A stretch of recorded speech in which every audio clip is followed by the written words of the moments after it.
Sheikhpura.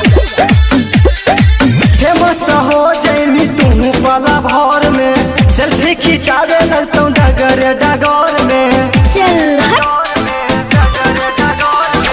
Famous हो जैनी तू पला भर में, सेल्फी खिंचावे लगतौ डगर डगर में।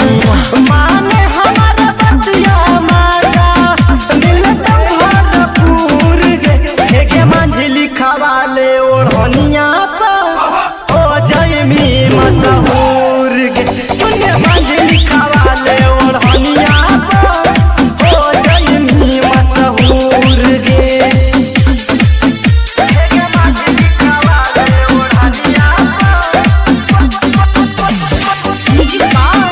डीजे विकास सीतामढ़ी।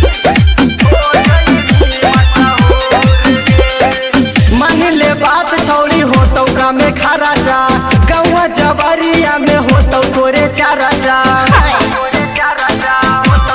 सुनिया मान ले बात छौड़ी होतौ का में खरा जा, गौवा जबरिया में होतौ तोरे चारा जा। बादल यार या नवाज जैसन जानतौ दूर दूर गे, हे मंझली खवाले ओढ़निया पर ओ जैमी मशहूर गे।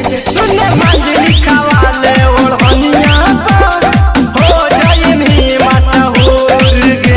लिखवा ले गे। बिना रिकॉर्डिंग स्टूडियो ईशुआ शेखपुरा।